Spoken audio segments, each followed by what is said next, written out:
سرور کائنات نے 40 کا تصور دیا ہے. من اخلص للہ 40 صباحا یفتح اللہ ابواب الحکمت من قلبہ الی لسانہ. جو 40 دن مسلسل اپنے ہر عمل کو خالص کر لے، خلوص سے، اخلاص سے انجام دے، تو اللہ حکمت کے دروازے اس کے دل سے اس کی زبان پہ کھول دیتا ہے. 40 دن اگر انسان خلوص سے عمل کرے تو اس کی زبان پہ حکمت آنے لگتی ہے. اور 40 ہفتے ایک بچہ شکم مادر میں رہتا ہے، جسے آپ 9 مہینے کہتے ہیں. سائنس نے ثابت کیا ہے کہ بچہ 9 مہینے دقیق نہیں ہوتے بلکہ 40 ہفتے مسلسل شکم مادر میں رہتا ہے. مجھے نہیں معلوم یہاں میں اس بات کو کس طرح سے پہنچاؤں گا. برطانیہ میں، یورپ میں، امریکہ میں جب کتاب دی جاتی ہے ایک حاملہ خاتون کو، تو اس کو جو کتاب دی جاتی ہے وہ 9 مہینے نہیں ہوتی، اس میں باقاعدہ وہ ہر ہفتے کی 40 ہفتوں پہ مشتمل کتاب ہوتی ہے. میں نے کئی مرتبہ اس کو دقت سے دیکھا ہے. 40 ہفتے ہم اپنی ماں کے شکم میں رہے ہیں.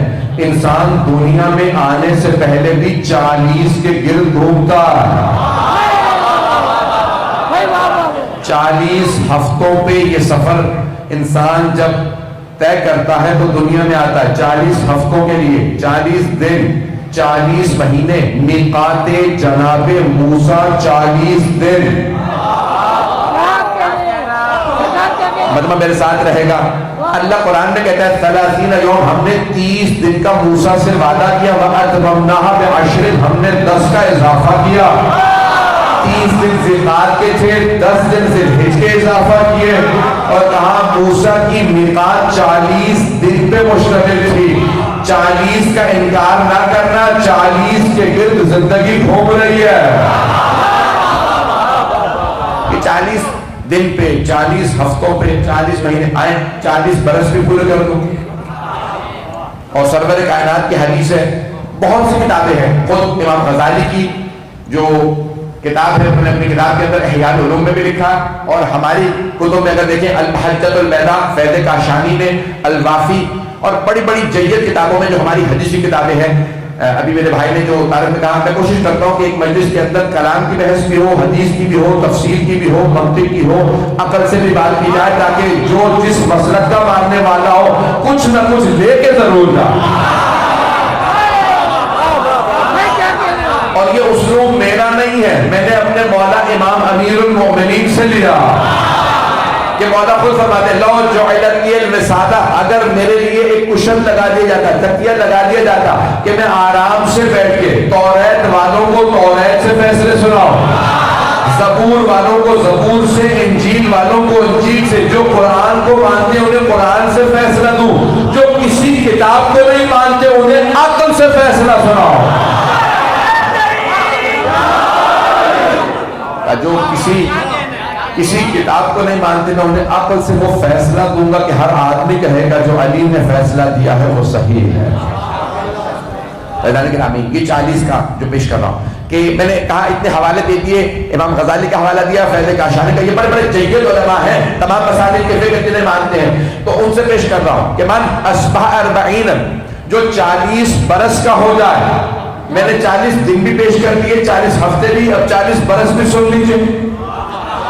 من اصبح 40 ولم یعصى فقد یعصی، جو 40 برس کا ہو جائے پھر بھی عصا نہ لے تو کہیں معصیت نہ کرے.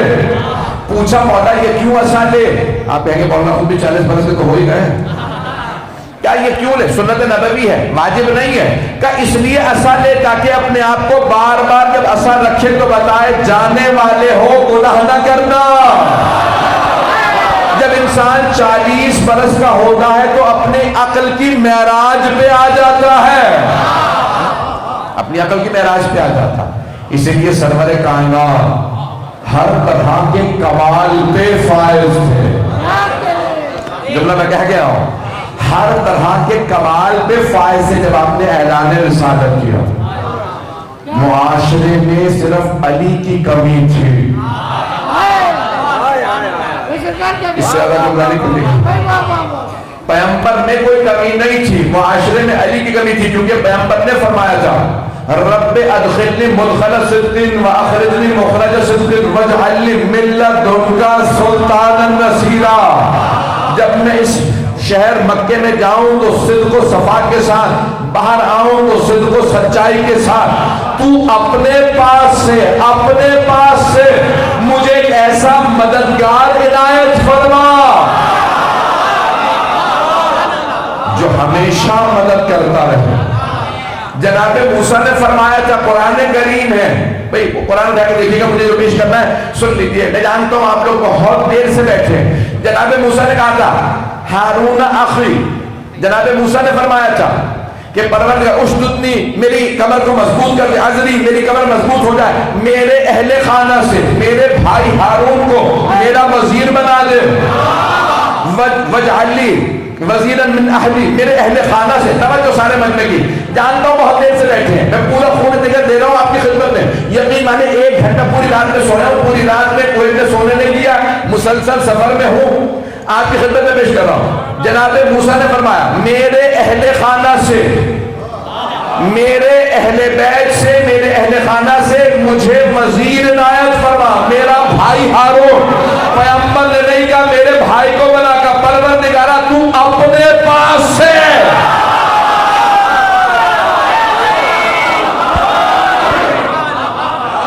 پروردگارہ تو اپنے پاس سے عنایت فرما، تو پھر اللہ یہی کہے گا نا میرے پاس سے تو وہی آئے گا جو کعبے میں آیا ہے۔ میں آپ کی محبتوں کا ممنون ہوں عزیزان گرامی، یہ سرور کائنات نے کہا وجعل لی، تو میں پیش کر رہا ہوں جس حدیث کو میں نے عنوان قرار دیا ہے، 10 منٹ میں بولا ہوں، شاید 10 منٹ میں کوشش کروں گا بات کو مکمل کر دوں۔ تو اس حدیث میں معصوم علیہ السلام سے یہ مروی ہے حدیث، اس کو میں نے عنوان قرار دیا من ورخ مؤمنا، جو کسی مومن کی تاریخ بیان کرے، ایسا ہے کمن احیاہ، جیسے اس نے اس کو زندہ کر دیا۔ کتنی خوبصورت حدیث ہے۔ سرور کائنات فرماتے ہیں جس نے کسی من ورخ مؤمنا، جس نے کسی مومن کی یعنی صاحب ایمان کی، جو ایمان رکھتا ہو اس کی تاریخ کو بیان کیا، ایسا ہے جیسے اسے زندہ کر دیا۔ ایک عام صاحب ایمان کی تاریخ بیان کرو تو جیسے زندہ کر دیا۔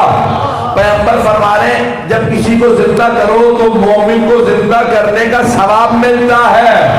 عبادت ہے مومن کی تاریخ بیان کرو، اسی لیے مجلسیں رکھی جاتی ہیں، ان کی زندگی بیان کرو، وہ زندہ ہو جاتے ہیں، ان کی روح خوش ہوتی ہے۔ ہمارا عقیدہ یہ ہے مولانا علی کرار نقوی اپنی مجلس میں موجود ہیں، ہم مرتے نہیں زندہ رہتے ہیں، یہ میں نے کہہ رہا پیغمبر نے فرمایا، اور بڑے بڑے جید علماء نے لکھا۔ امام فخر الدین رازی، یہ ہمارے علماء میں سے نہیں، بات پہنچ رہی ہے میری، امام فخر الدین رازی، امام جار اللہ زمخشری، دونوں نے اپنی تفسیر میں، انہوں نے اپنی تفسیر کبیر میں اور انہوں نے اپنی تفسیر الکشاف میں لکھا کہ حبیب خدا نے صحابہ کے مجمع میں کہا الا ومن مات علی حب آل محمد مات شہیدا، جو آل محمد کی محبت میں مرتا ہے وہ مرتا نہیں، شہید ہوتا، شہید زندہ ہوتے ہیں، شہید زندہ ہوتے ہیں۔ لیکن حبیب خدا فرما رہے ہیں کہ اگر کوئی کسی مومن کی تاریخ بیان کرے ایسا ہے جیسے اس کو زندہ کر دیا۔ فیضان گرامی ہم پھر سہارا لیتے ہیں آل محمد کے ذکر کا، کیونکہ وہ زندہ ہیں، ہم ان کے صدقے میں زندہ ہیں۔ رسول خدا زندہ ہے، ہمارا عقیدہ یہ ہے کہ وہ زندہ ہے۔ کیوں زندہ ہے؟ ان کی رسالت کی گواہی دینے والا اگر راہ خدا میں مارا جائے تو مردہ نہیں، زندہ ہے، وہ شہید ہے۔ گواہی دینے والا گنہگار بھی ہو تو شہید ہے، نہیں ہے مجمع بھائی، شہید معصوم کو نہیں کہتے۔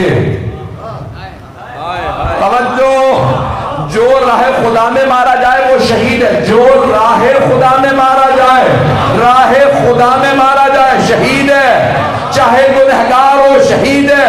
پیغمبر کی حدیث ہے جب اس کا پہلا قطرہ گرتا ہے سارے گناہ معاف، اس کا مطلب ہے گنہگار تھا نا، تبھی تو گناہ معاف۔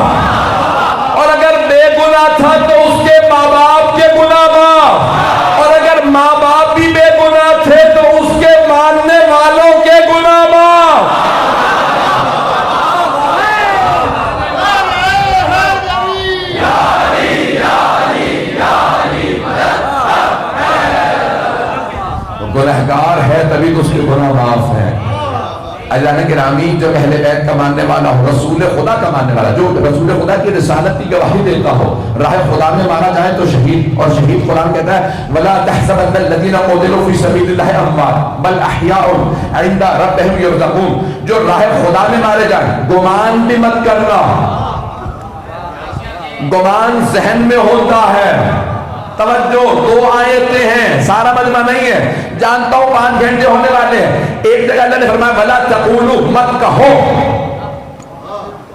کئی مرتبہ ہم کہتے نہیں لیکن دل میں بات آ جاتی ہے۔ اللہ نے کہا وَلَا تَحْسَبَنَّ الَّذِينَ قُتِلُوا فِي سَبِيلِ اللَّهِ، اللہ کہتا ہے کہنا تو دور کی بات، گمان بھی مت کرنا، ذہن میں نہ آنے دینا۔ جو راہ خدا میں مارے گئے وہ مردہ، بل احیاء، بلکہ وہ زندہ ہے، عند ربہم یرزقون، اپنے رب سے رزق پاتے۔ جن کے ماننے والے زندہ ہیں، جس رسول کے ماننے والے زندہ ہیں وہ رسول مردہ کیسے ہو سکتے ہیں؟ پتہ نہیں بات پہنچی ہے نہیں، میری بات پہنچ رہی ہے جانے کے رات؟ جب ماننے والے زندہ ہیں تو پیغمبر کیسے مردہ ہو سکتے ہیں؟ جانے کے رامی، ہم رسول خدا کے ماننے والے ہیں، ان کے اہل بیت کے ماننے والے، جملہ پیش کر رہا ہوں، اس میں مکمل کروں، موضوع ہے تھوڑا سب سننے بیٹھے ہو۔ جانے کے رامی کہ ہم جاتے ہیں مدینہ منورہ سرور کائنات کی زیارت کے لیے۔ کہاں جاتے ہیں؟ مدینہ ہے، ذرا اونچی آواز سے کہتا کہ مجھے بھی آواز آئے، مدینہ منورہ۔ سارے مسلمان یہی مانتے ہیں، سارے مسالک یہی مانتے ہیں۔ میرے بزرگ محترم علماء کرام موجود ہیں، مفتی صاحب موجود ہیں، میں مفتی صاحب سے سوال کرتا ہوں، یہی مانتے ہیں نا قبلہ؟ قبلہ و کعبہ میں تمام کو سلام پیش کرتا ہوں، سارے مسلمان کہتے ہیں مدینہ منورہ، مدینہ منورہ، منورہ شہر نور والا ہے۔ کیسے؟ نبی کی وجہ سے۔ تو پھر کیوں بحث کرتے ہو نبی نوری ہے کہ خاکی؟ میں بہت زیادہ وقت نہیں لوں گا، جو 15-20 منٹ میں بولا ہوں اسی یعنی کوشش کروں گا 5-10 منٹ اور آپ کو زحمت دوں۔ اعلان گرامی، حبیب خدا فرمایا من برخ مؤمنا، میں نے حدیث جو عنوان قرار دی ہے من برخ مؤمنا، جو کسی مومن کی تاریخ بیان کرے، کمن احیا، ایسا ہے جیسے اس نے اس کو زندہ کر دیا۔ کہ مومن کی تاریخ بیان کرو، مومن کی تاریخ بیان کرو۔ بھائی پیغمبر کیوں کہتے ہیں ایسا ہے جیسے اس کو زندہ کر دیا؟ اس کا مطلب ہے پیغمبر ترغیب دلا رہے ہیں، توجہ، پیغمبر انکریج کر رہے ہیں، پیغمبر حوصلہ افزائی کر رہے ہیں، مومن کی تاریخ بیان کرو۔ مومن کی تاریخ بیان کرنا ثواب۔ اب سوچو امیر المومنین،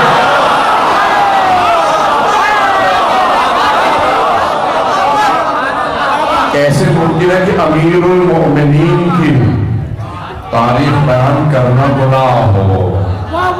میں مغروم آپ کی محبتوں کا، تو مومن کی تاریخ کو بیان کیا جائے۔ اس کے پھر یہ حدیث میں نے دیکھی ہے، شیعہ سنت دونوں کتابوں میں ہے، اور مولا علی علیہ السلام نے اس کو دہرایا ہے نظر اللہ میں اپنے انداز سے۔ میں تمام احادیث نہیں پڑھ سکتا، انسان مطالب بہت بدل آتا ہے، بعض اوقات مطالب پڑھنے کے بعد پھر دیکھتا ہے کہ مجمع بہت دیر سے بیٹھا ہے، کوشش کرتا ہے جلدی جلدی مطالب کو خلاصہ کر کے بیان کرے۔ مولا فرماتے ہیں فَاذْكُرُوا مَوْتَاكُمْ بِالْخَيْرِ، حبیب خدا نے فرمایا تھا جب بھی اپنے مردوں کا تذکرہ کرو تو ان کی اچھی باتوں کو یاد کرو۔ فَاذْكُرُوا مَوْتَاكُمْ بِالْخَيْرِ، ان کی اچھی باتوں کو یاد کرو۔ اس کا مطلب ہے جیسے زندگی کے اندر کسی کی اچھی بات بیان کریں، اسے پتا چلے وہ خوش ہوتا ہے، اور کسی کی برائی بیان کرنا غیبت کہلاتا ہے۔ قرآن کہہ رہا ہے ایحب احدکم ان یاکل لحم اخیہ، کیا تم میں سے کوئی چاہتا ہے اپنے مردہ بھائی کا گوشت کھائے؟ تو غیبت نہ کرو۔ زندگی میں کسی مومن کی برائی بیان کرو تو غیبت، مر جائے تب بھی غیبت۔ تو ان کی برائیاں بیان نہ کرو، ان کی اچھائیاں بیان کرو۔ اگر برائیاں دیکھ بھی رہے تو بیان نہ کرو۔ یہاں تک ہے خدا کی قسم، ہماری فقہ کتابوں میں لکھی ہے حدیث معصومین سے، یہاں تک لکھا اگر کوئی کسی میت کو غسل دے رہا ہو اور اس دوران کوئی عیب نظر آ جائے، وہ بھی کسی کو نہ بتائے۔ کیوں؟ اللہ ستار العیوب ہے۔ چلتے رہیے گا۔ وہ صدقہ تو یوں ہے عیبوں کو چھپانے والا ہے. خبردار اگر تم نے دیکھا بھائی ہاتھ کٹا ہوگا ایسا تھا ویسا تھا کہ خبردار دوسروں کو نہ بتانا تاکہ ان کے دل میں رنجش نہ آ جائے. حبیب خدا فرماتے ہیں جو میرے کسی ماننے والے کے غسل و کفن میں دفنانے میں یا جنازے میں شریک ہو اس کے سارے گناہ معاف ہو جاتے ہیں.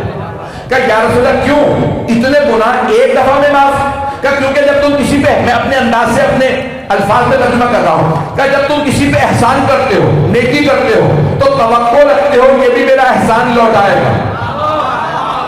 نہیں پہنچا سکا. انسان جب کسی کے ساتھ نیکی کرتا ہے, بھئی میں آج ان کے گھر جاؤں گا, ان کے بچے کی سالگرہ, ان کی بیٹی کی شادی ہے, ان کے گھر میں مجلس ہے, ان کے گھر میں میلاد ہے, توجہ آپ جاتے ہیں توقع رکھتے ہیں میرے ساتھ بھی نیکی ہوگی.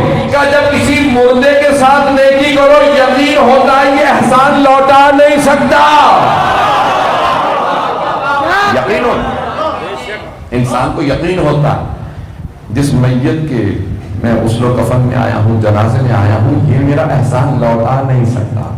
اس لیے انسان کو پتا ہوتا ہے میں صرف اللہ کی خاطر رسول اللہ کی خاطر اہل بیت کی خاطر اس کے پاس اس کے جنازے میں جانے گرامی کتنا جو ثواب ہے کہ انسان کسی کو اچھے الفاظ یاد کرے.